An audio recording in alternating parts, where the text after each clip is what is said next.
João capítulo 5. Dodô, é você que está lendo hoje? Não, é o Fernando. Nós vamos começar, nós vamos dar uma peneirada assim, rápida, no capítulo do 19 até o último versículo, só para a gente dar uma vista, assim, porque é comprido, até o 47. Você vai lendo e depois eu vou dar uma peneirada um pouquinho, depois a gente vem para o estudo. Mas vamos ver o pano de fundo. Esse é o primeiro discurso de Jesus no Evangelho de João. A primeira mensagem dele, quando ele recebeu o impacto dos adversários, dos inimigos, dos religiosos. E ele vai explicar a sua missão. Ele vai mostrar para que veio e qual é o objetivo. Domingo passado nós já começamos a tatear aqui, e esta mensagem aqui tem alguns pontos que são explicativos, mas tem a palavra de Jesus. Então vamos começar aí. Então lhes falou Jesus: em verdade vos digo, que o Filho nada pode fazer de si mesmo, senão somente aquilo que vir fazer o Pai. Porque tudo que este fizer, o Filho também semelhantemente o faz. Para.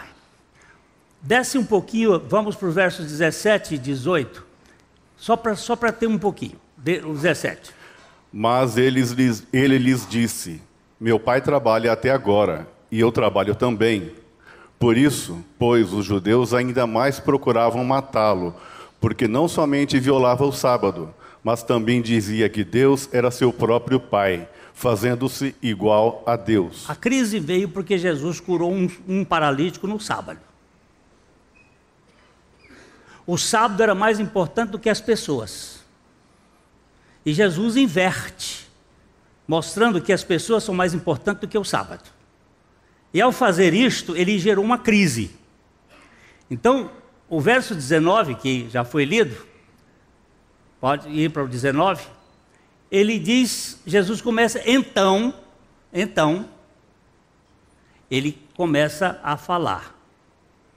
Em verdade, todas as vezes que você vir esse em verdade, que só aparece no Evangelho de João 25 vezes, só no Evangelho de João, é que Jesus está botando o pé em cima do assunto. Isto aqui é indiscutível. E ele está dizendo, na verdade, vos digo que o Filho nada pode fazer de si mesmo. Pode continuar agora. Verso 19, 20. Porque o Pai ama o Filho, e lhe mostra tudo o que faz, e maiores obras do que estas lhe mostrará, para que vos maravilheis. Pois assim como o Pai ressuscita e vivifica os mortos, assim também o Filho vivifica aqueles a quem quer. E o Pai a ninguém julga, mas ao Filho confiou todo o julgamento, a fim de que todos honrem o Filho do modo por que honram o Pai. Quem não honra o Filho, não honra o Pai que o enviou.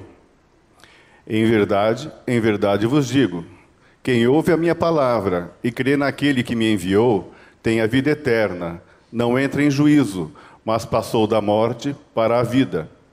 Em verdade vos digo, que vem a hora e já chegou, em que os mortos ouvirão a voz do Filho de Deus, e os que a ouvirem viverão.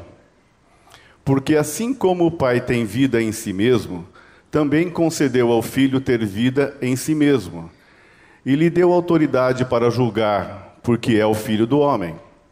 Não vos maravilheis disto, porque vem a hora em que todos os que se acham nos túmulos ouvirão a sua voz e sairão. Os que tiverem feito o bem, para a ressurreição da vida, e os que tiverem praticado o mal, para a ressurreição do juízo. Eu nada posso fazer de mim mesmo, na forma por que ouço, julgo. O meu juízo é justo, porque não procuro a minha própria vontade, e sim a daquele que me enviou. Se eu testifico a respeito de mim mesmo, o meu testemunho não é verdadeiro. Outro é o que testifica a meu respeito, e sei que é verdadeiro o testemunho que ele dá de mim. Mandastes mensageiros a João, e ele deu testemunho da verdade. Eu, porém, não aceito humano testemunho. Digo-vos, entretanto, estas coisas, para que sejais salvos. Ele era a lâmpada que ardia e alumiava, e vós quisestes, por algum tempo, alegrar-vos com a sua luz. Mas eu tenho maior testemunho do que o de João, porque as obras que o Pai me confiou para que eu as realizasse, estas que eu faço, testemunho a meu respeito de que o Pai me enviou. O Pai que me enviou, esse mesmo é que tem dado testemunho de mim. Jamais tendes ouvido a sua voz, nem visto a sua forma. Também não tendes a sua palavra permanente em vós, porque não credes naquele a quem ele enviou. Examinais as Escrituras, porque julgais ter nelas a vida eterna, e são elas mesmas que testificam de mim. Contudo, não quereis vir a mim para terdes vida. Eu não aceito glória que vem dos homens. Sei, entretanto, que não tendes em vós o amor de Deus. Eu vim em nome de meu Pai, e não me recebeis. Se outro vier em seu próprio nome, certamente o recebereis. Como podeis crer, vós, os que aceitais glória um dos outros, e contudo não procurais a glória que vem do Deus único? Não penseis que eu vos acusarei perante o Pai. Quem vos acusa é Moisés, em quem tendes firmado a vossa confiança. Porque se de fato cresceis em Moisés, também creríeis em mim, porquanto ele escreveu a meu respeito. Se, porém, não credes nos seus escritos, como crereis nas minhas palavras? Nós estamos diante da tua palavra e precisamos que o teu Espírito abra os nossos olhos espirituais e nos leve à tua pessoa para crermos no que tu dizes. E fala pelo teu Espírito, em nome de Jesus. Amém. Nós vamos dar uma olhada agora um pouco, o texto foi muito amplo, tem muitos assuntos, ele precisa ser dividido para a gente poder garimpar algumas coisas. Nós vamos dar uma olhada aqui do verso 19 até o verso 30, que tem algumas coisas que nós precisamos verificar.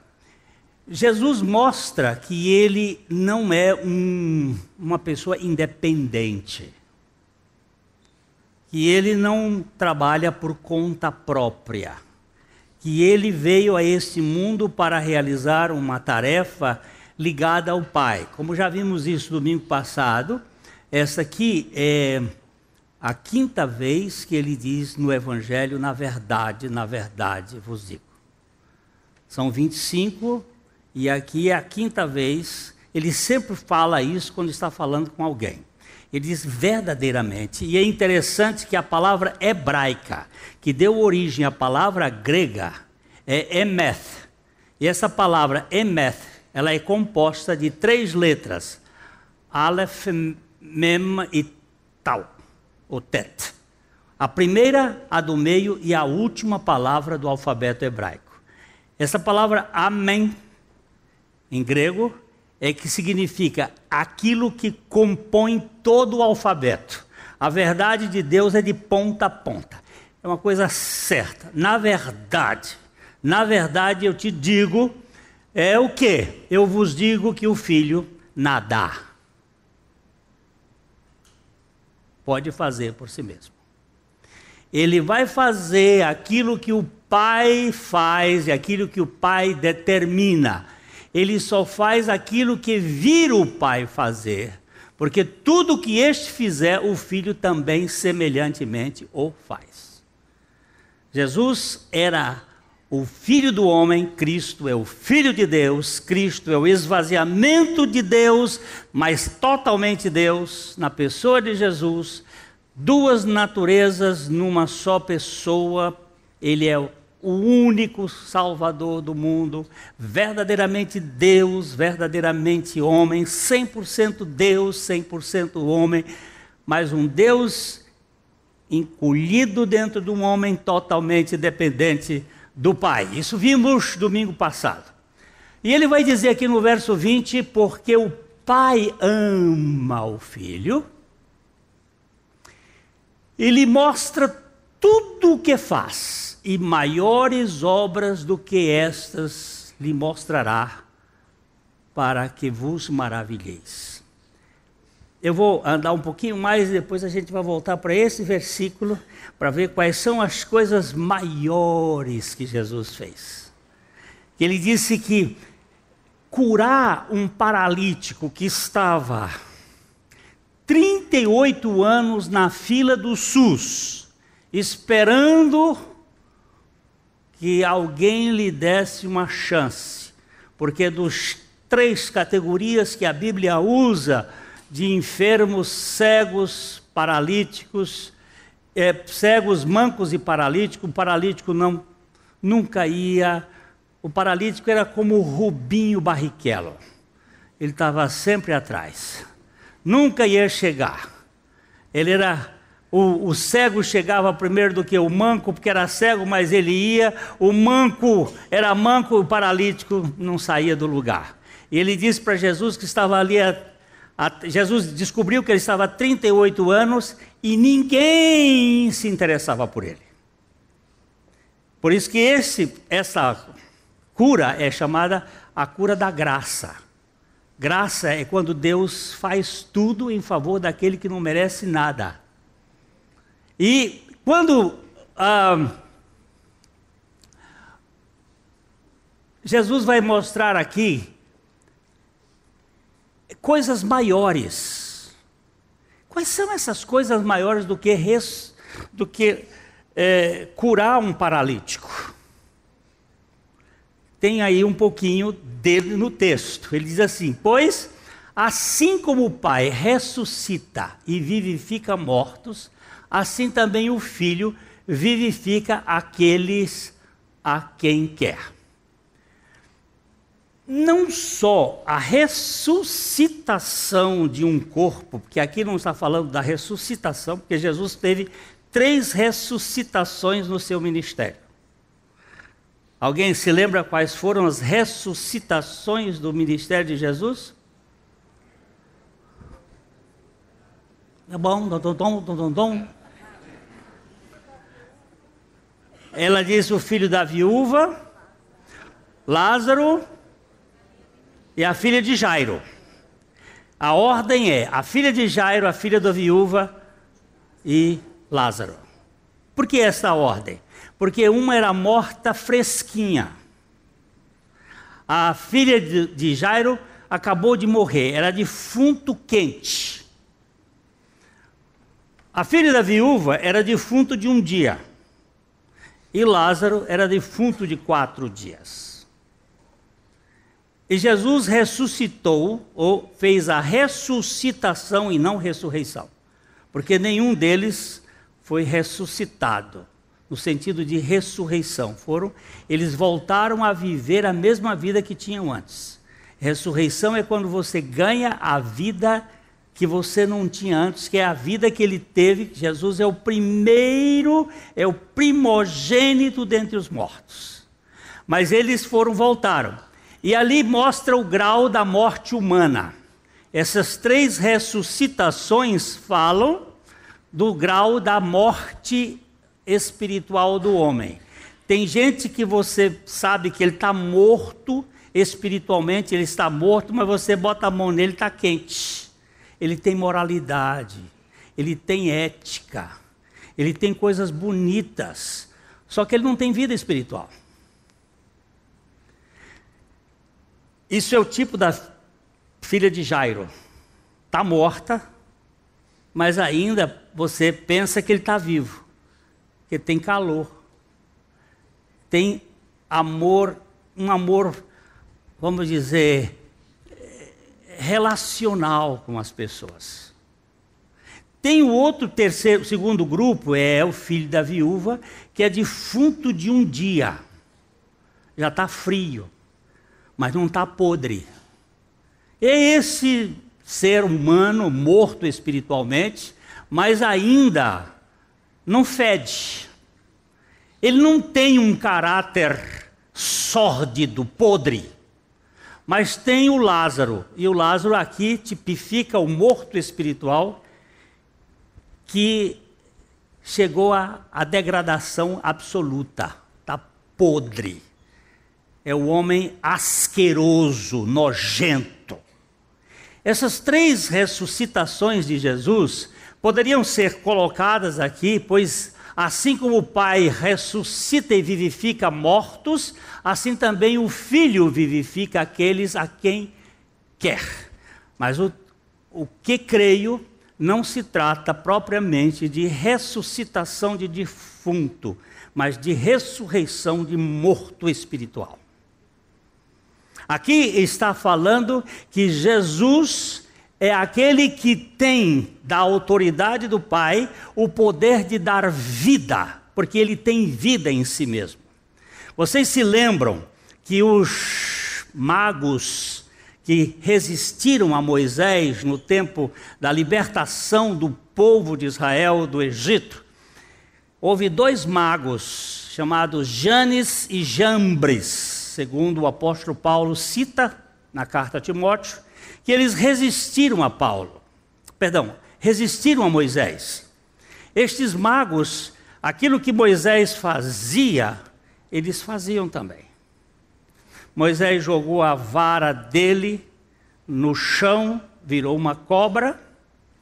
Vieram aqueles 2 magos, jogaram suas varas também, os seus cajados, e eles se transformaram em cobras. A cobra de Moisés foi e comeu. Parece que a cobra de Moisés era uma cobra não venenosa, porque foi e comeu as outras 2 serpentes. Ele pegou pelo rabo e os outros ficaram sem cajado. Isso aí tem a ver com a cruz. Quando Cristo, que se tornou a serpente levantada no deserto, tinha que atrair para si aqueles que são portadores de uma natureza perversa para morrerem com ele. Os magos conseguiram também, Moisés fez sair rã de dentro do rio, e eles também fizeram aparecer rãs. Mas no terceiro milagre, que para mim não significa piolho, mas sim Aedes aegypti. Por que não é piolho? Porque o texto, Ken, ali em hebraico, dá a ideia de ser um bichinho que mata. Dengue, que dá chikungunya, que dá febre amarela, que dá Zika, que dá impaludismo. É um bichinho que eu creio que surgiu a partir dali. É um ponto de vista meu. Todo mundo tem direito de pensar, pelo menos uma heresia. Essa é uma das que eu tenho. Que esse bicho apareceu, e quando os magos quiseram fazer aparecer também o bichinho, não conseguiram. E eles disseram, é o dedo de Deus. O dedo de Deus é o dedo da vida. Vocês se lembram da pintura de Leonardo da Vinci? O dedo do homem apontado assim para o dedo de Deus. É Miguel Ângelo? Miguel Ângelo. O dedo de Deus e o dedo do homem. E aqui tocando, quase tocando, há um dedo de Deus que é a vida. A vida não é do homem. A vida é de Deus. Você pode fazer transformações, coisas, mas a vida até... Agora estão tentando fazer sintetização, mas não vai, não sei. O Pai, ele diz, pois assim como o Pai ressuscita e vivifica os mortos, assim também o Filho vivifica aquele a quem quer. Olha bem aqui isso aqui. Não é se você quer, é se o Filho quiser. É obra da graça plena. É obra de Deus nos conquistar. O verso 22 diz: o Pai a ninguém julga, mas ao Filho confiou todo o julgamento. E aí ele está começando a apontar para a cruz. A obra de Cristo lá na cruz, onde ele vai julgar e vai criar a libertação do homem, a fim de que todos honrem o Filho do modo porque honram o Pai. Quem não honra o Filho, não honra o Pai que o enviou. Jesus está colocando a sua identidade junto com a do Pai. Tal Pai, tal Filho. Tal Filho, tal Pai. Quando você honra um, honra o outro. Quando você desonra um, desonra o outro.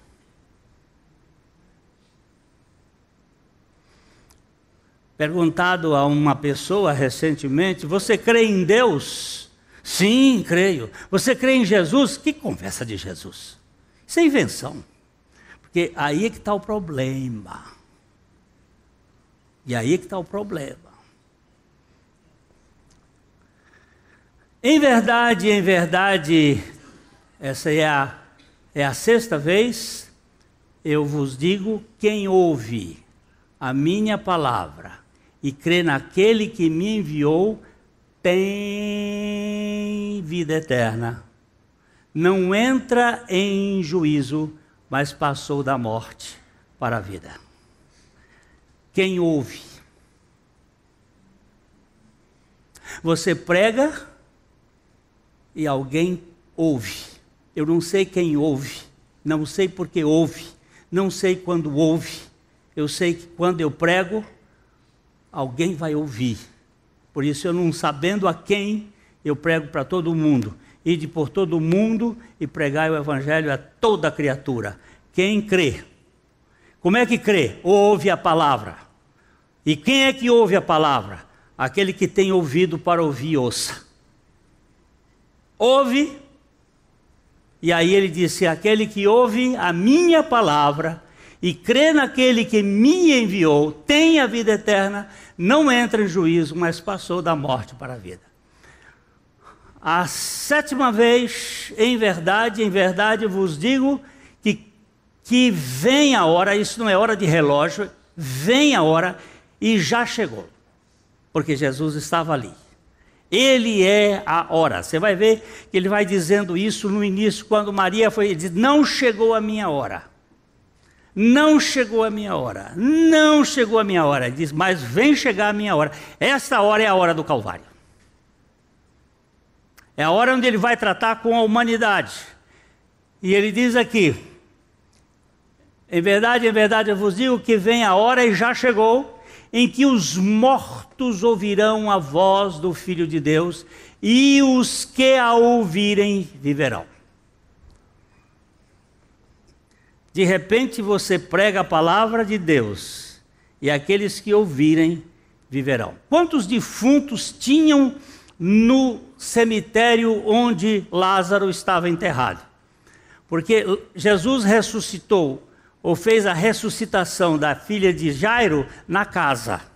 Fez a ressuscitação do filho da viúva no caminho do cemitério. Mas ele fez a ressuscitação de Lázaro no cemitério. E tinha bastante gente lá sepultada. Por que não saíram todos? Porque Jesus especificou: Lázaro. Se ele não tivesse dito Lázaro, tudo quanto era defunto saía de lá. Ia ser uma enxurrada de defunto. Mas ele chamou pelo nome: Lázaro, vem para fora. E ele chama a quem quer, quando quer, porque quer, porque ele é soberano. Eu não sei explicar isso. E ele diz aqui: porque assim como o Pai tem vida em si mesmo, também concedeu ao Filho ter vida em si mesmo. Eles não têm vida que foi dada a eles. Eles têm vida. Eles são a causa da vida. Eles são a vida. Eles têm vida em si mesmo. Versículo 19. E lhe deu autoridade para julgar, porque é o Filho do Homem. Está apontando para a cruz. Não vos maravilheis disso, porque vem a hora em que todos os que se acham no túmulo, os túmulos ouvirão a sua voz e sairão. Esse é o único versículo do Evangelho de João que fala das coisas do fim. O Evangelho de João não fala muito como é que se chama as coisas do Apocalipse? Eu vi um murmúrio. Escatologia, as coisas dos últimos tempos. O Evangelho de João não trata muito de escatologia, vai tratar no livro de Apocalipse. Mas aqui ele fala, ele diz, os que ouvirem, não vos maravilheis disso, porque vem a hora em que todos os que se acharem nos túmulos ouvirão as vozes e sairão. Os que tiverem feito bem para a ressurreição da vida, e os que tiverem praticado o mal para a ressurreição do juízo. Oba, salvação pelas obras! Vai para o inferno, cara. Tem nada de obras aqui. E aí, nós vamos estudar isso só domingo que vem. Aqui é salvação pela graça, não são boas obras. Nós vamos ter que verificar, porque a Bíblia tem todo o seu contexto. Aqui é pela graça e pela fé. Ela não pode negar-se a si mesma. Senão a salvação seria pelas obras. E não é. Mas deixa para domingo que vem. Os que tiverem feito bem, eu vou só dar uma coisa assim. Os que crerem, como creu Abel, para a ressurreição da vida. E os que não creram como Caim, para a ressurreição do juízo. Depois você vai lá ao capítulo 4 de Gênesis, versículo 7. Vamos lá. Eu já vi uma moça aqui fazer enrugar a testa. Por favor, vai para Gênesis 4, 7. Eu vou só pegar aqui um pecadinho rapidinho. Gênesis, se procederes bem, Deus está falando com Caim. Caim, se procederes bem, não é certo que serás aceito? Se todavia procederes mal, eis que o pecado jaz à porta. O seu desejo será contra ti, mas a ti cumpre dominá-lo. Esse versículo riquíssimo está dizendo assim, aperta aqui no bem. Esse vai aparecer a palavra Iatov. Iatov. Essa palavra é diferente da palavra bem e mal, que aparece pela primeira vez na Bíblia. Puxa aí, pode puxar. Ó, Iatov. Uma raiz primitiva. Ser bom, ser agradável, estar bem, estar satisfeito. Agora volta, por favor. Isso vai ser mais para domingo que vem. E os que praticarem o mal, aperta de novo aqui. É a mesma palavra. Iatov. Mas espera! Só que lá tem um lo, não bem. E o não bem na Bíblia é a incredulidade. É não crer na palavra de Deus. O bem na Bíblia é crer. E o não bem é não crer. Só deixar aqui para vocês verificar. É não crer. Porque a Bíblia diz que não há ninguém que pratique o bem, nenhum sequer. Ou seja, não há ninguém crédulo. Todos nós nascemos incrédulos. Jesus não ia negar a sua própria obra, dizendo: os que praticarem o bem serão salvos, se praticarem o bem, bondade humana. E os que praticarem a maldade, não é isso. Porque só tem um jeito de ser salvo. Crê no Senhor Jesus Cristo, será salvo tu e a tua casa. Só tem esse jeito. E aí nós temos que voltar. E vamos voltar lá para o texto. É só deixar isso aqui para a gente depois... E ele vai dizer aqui: os que tiverem feito o bem para a ressurreição da vida, e os que tiverem praticado o mal para o juízo, para a ressurreição do juízo. Existem duas ressurreições, ou duas são ressurreições daqueles que foram salvos, e depois a ressurreição dos perdidos para o juízo final. Lá no final, quando Deus puser tudo debaixo e Satanás for para o fogo, para o lago de fogo. No verso 30, que vamos parar aqui: eu nada posso fazer de mim mesmo, na forma porque ouço, julgo, o meu juízo é justo, porque não procuro a minha própria vontade, e sim a daquele que me enviou. Esse versículo aqui concorda com o versículo 19, que é o mesmo. Ele não faz nada por ele mesmo. Agora vamos voltar para o versículo 20, que eu vou gastar uns 10 minutinhos com o versículo 20, ou um pouquinho mais. O Senhor diz aqui: porque o Pai ama o Filho, e lhe mostra tudo o que faz, e maiores obras do que estas lhe mostrará, para que vos maravilheis. Qual é esta obra que Deus quer que nós nos maravilhemos? O profeta diz que ele faria uma obra tão maravilhosa que tiniria ambos os ouvidos, e que nós iríamos ficar com a boca caída. Que obra é esta que ele faz que vai nos maravilhar? Primeiro, é Deus ir para a cruz. Como pode Deus ir para a cruz? Como pode o Criador do universo ter que se submeter à vergonha, ao vilipêndio da cruz? Por causa do amor. Porque o amor do Pai para com o Filho é o amor do Pai para com os seus. E só por meio do Filho nós podemos ir ao Pai. Ninguém vem ao Pai senão por mim. Não tem jeito.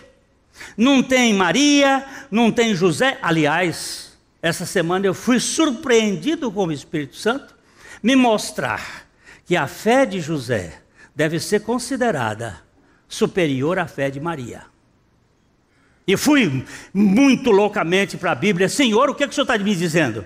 A fé de José é mais fé do que a de Maria.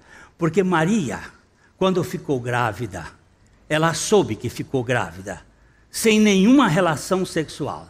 Mas José, quando soube que Maria estava grávida, nunca teve nenhuma evidência para provar que ela não estava grávida de outro homem, e sim do Espírito Santo. Preste atenção.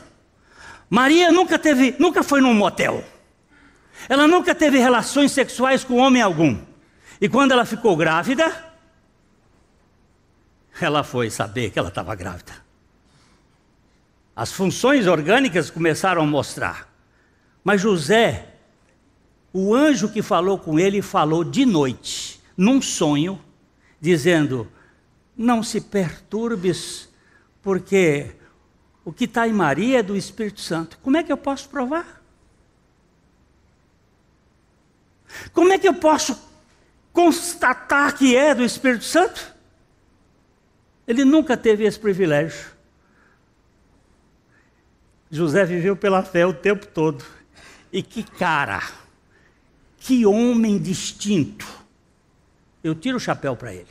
Agora eu fico mais do lado do José do que em qualquer lugar. Porque foi aquele que conseguiu viver com uma mulher que estava grávida do Espírito Santo sem nunca poder comprovar, porque ele vivia pela fé. Agora, queridos, Jesus foi para a cruz por causa desse bandido que está aqui na frente. Este salafrário. Aí você diz assim: você é, eu não. Muito prazer em conhecer, senhor perfeito. A obra de Deus é uma obra em favor dos pecadores. E Jesus, ele morreu. E nós morremos com ele. Romanos capítulo 6, versículo 10 e 11. Romanos 6, 10 e 11.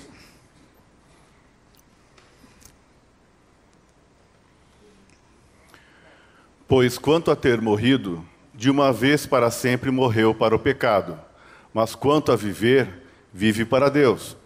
Assim também vós considerai-vos mortos para o pecado, mas vivos para Deus em Cristo Jesus.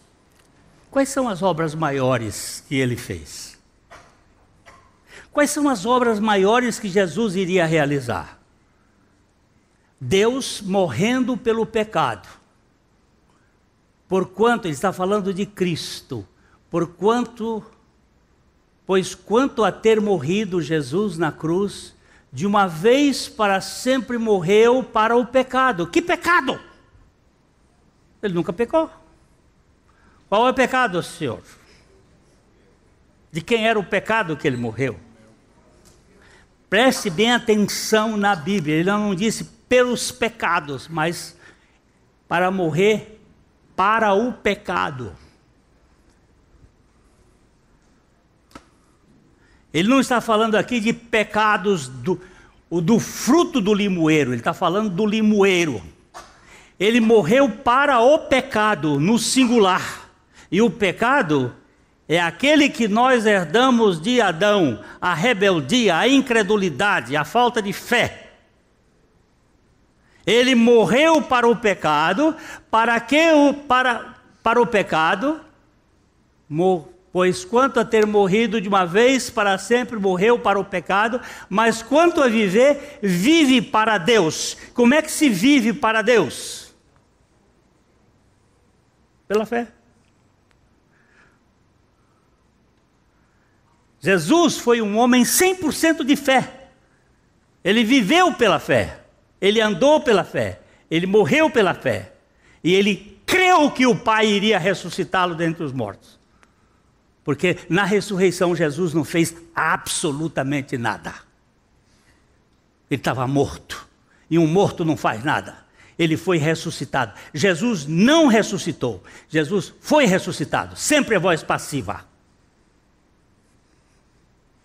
E aí, assim também vós, considerai-vos. Aperta o dedo aqui nessa palavra, considerai-vos. Olha a palavra ali. Logizomai.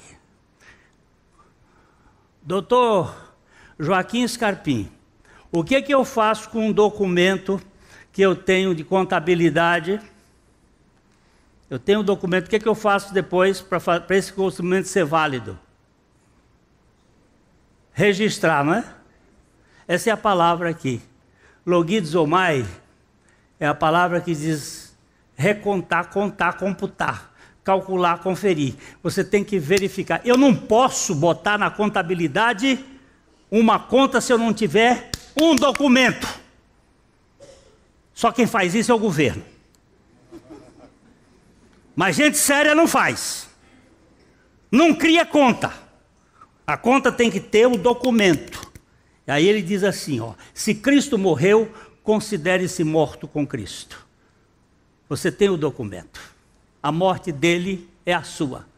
E ele diz, pois quanto a ter morrido Cristo, de uma vez para sempre, assim também vós considerai-vos mortos para o pecado, mas vivos para Deus em Cristo Jesus. Ele não disse em Jesus Cristo, porque lá na cruz foi Cristo que morreu por nós. Foi na obra dele, na nossa co-crucificação com ele. Isso é a obra, coisas maiores. Vocês vão ver coisas maiores. Uma segunda coisa, e nos ressuscitou juntamente com ele. Romanos 4, 25. Eu fui morto com Cristo. Cristo morreu, eu fui morto com Cristo, Cristo ressuscitou e eu? E eu? Sou ou não sou? É coisa de maravilhar, é coisa para deixar a pessoa de boca aberta. Ele diz aqui, o qual foi entregue por causa das nossas transgressões e ressuscitou por causa da nossa justificação. Onde foi que você foi justificada? Na morte e na ressurreição de Jesus. Quantos pecados você agora carrega nas suas costas? Hein? E por que você fica aí, às vezes, perturbada com o seu pecado? Porque você é uma idiota, né? Exatamente. E eu também. É a velha incredulidade de Adão, é a velha incredulidade de nós.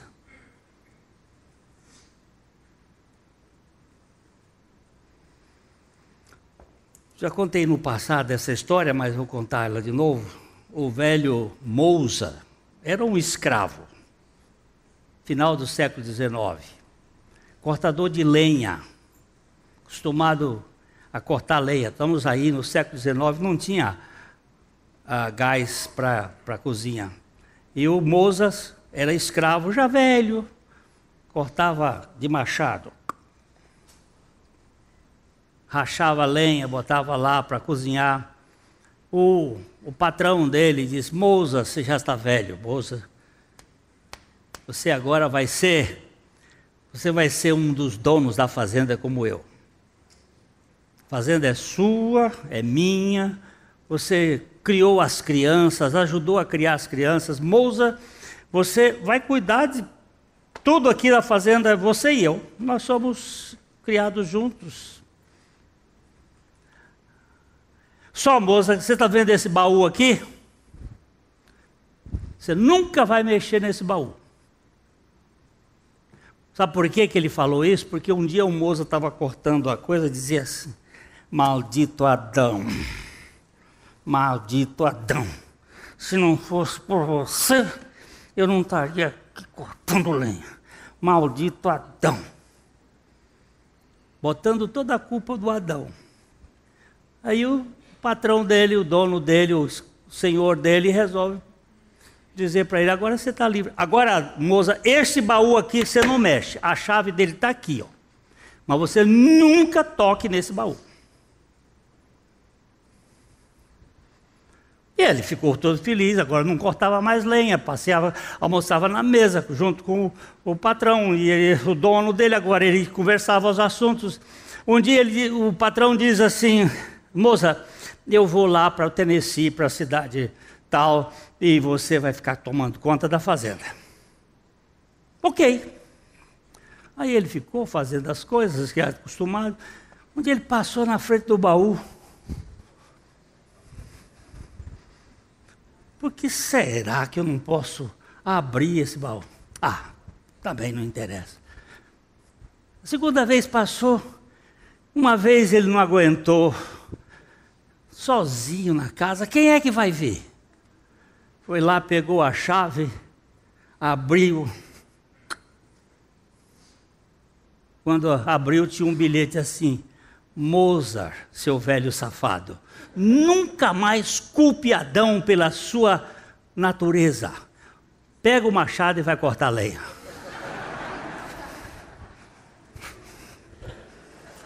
A gente bota a culpa do Adão, bota a culpa, mas você e eu temos essa mesma natureza. Que Jesus veio lá para a cruz para tratar conosco. E olha, quando foi ali na cruz, Ele nos justificou de todo o pecado. Eu não preciso ficar mais contabilizando pecado. Eu preciso crer, como diz a Escritura. Você sabe onde é que você está sentado agora? Por causa de coisas maiores? Efésios capítulo 1, verso 20.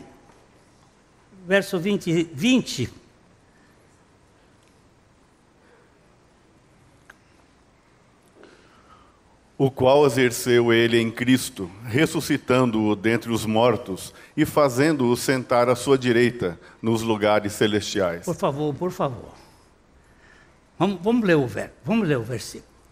O qual, isto é, Deus, fazendo as coisas maiores por meio de Cristo, o qual exerceu ele em Cristo, ressuscitando a Cristo dentre os mortos, e fazendo-o assentar à sua direita nos lugares celestiais. Tá bom aqui? Ele está sentado nos lugares celestiais? Agora vamos ler o versículo 20, capítulo 2, verso 6. 2:6.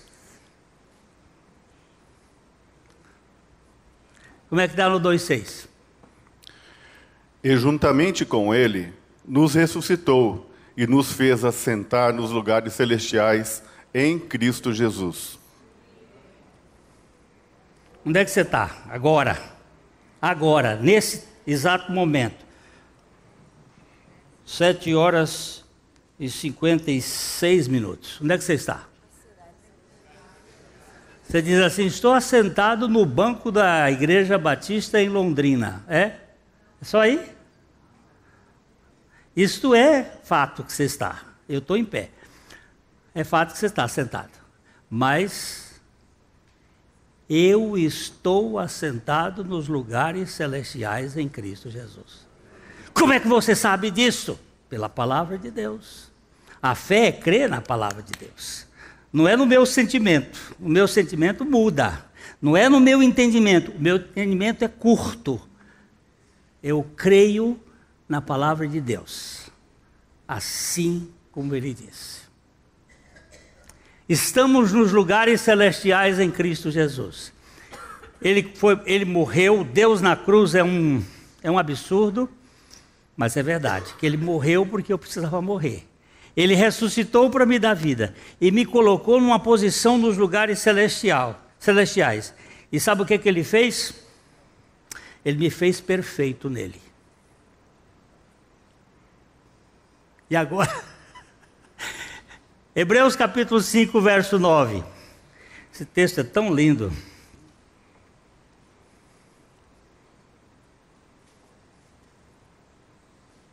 Nós vamos ver o primeiro lado de Jesus.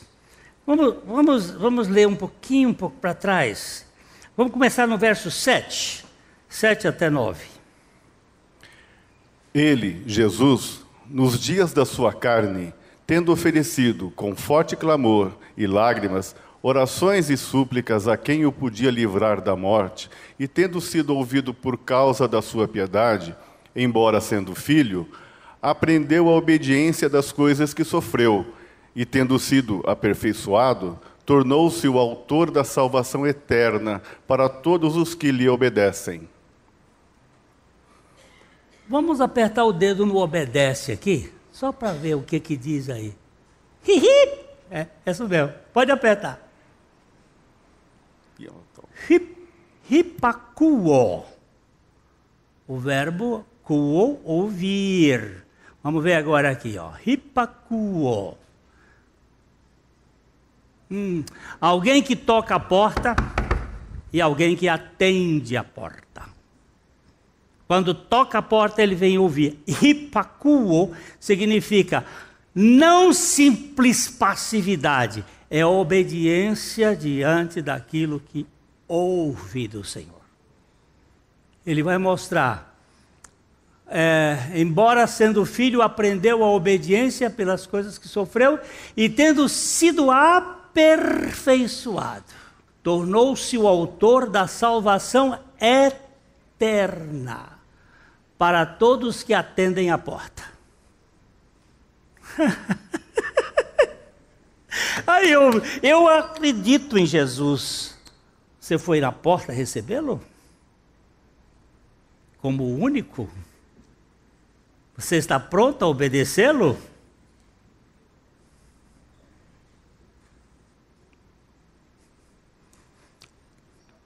Mas, está batendo. E ele bateu em você, bateu, e eu não vou ficar aqui não, eu vou lá e receber. Uau, entra. Hipakuo. Não é um negócio passivo. Há uma relação, eu vou chamar de biunívoca. É uma invocação dupla de um coração que quer.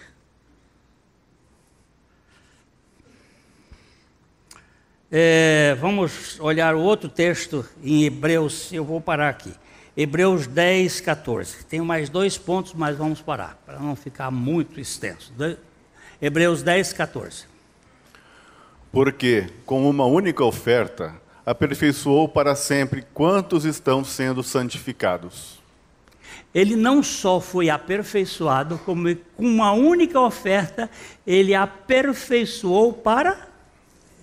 O que é que você é nele? Não, como vai o senhor? Bem. O que é que você é nele? Não. Perfeito. Aperfeiçoado é perfeito. Walter perfeito. Muito prazer em conhecê-lo. O que você é nele? Não ousa dizer? Incredulidade. Sou perfeito nele. Em Cristo Jesus, ele nos aperfeiçoou. Olha o texto, como é lindo. Porque com uma única oferta. Com uma única oferta. Qual é a oferta? A oferta do seu próprio corpo lá na cruz. Aperfeiçoou para sempre. Quantos estão sendo santificados? Eu já sou perfeito em estado de santificação. Não perfeito em plenitude, mas perfeito em Cristo Jesus.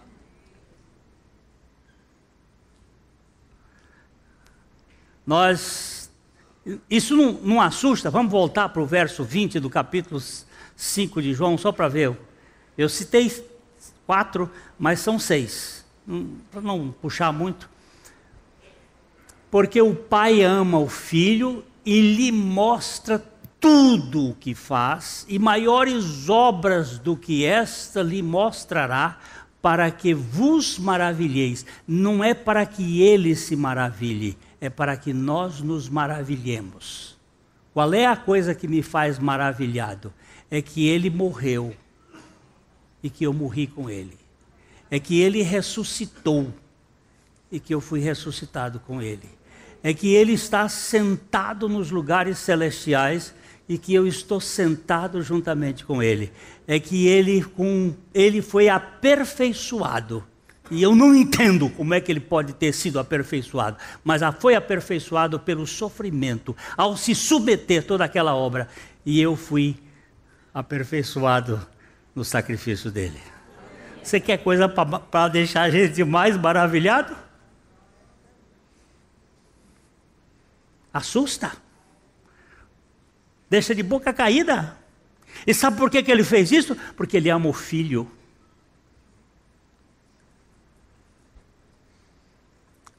Tem um texto, a cabeça está cansada, mas eu acho que é João 17. E ele fala do amor que ele tem para com o Filho e para conosco. Eu neles, tu em mim, a fim de que sejam aperfeiçoados na unidade, para que o mundo conheça que tu me enviaste e os amaste, como também amaste a mim. Isso aí deixa a gente...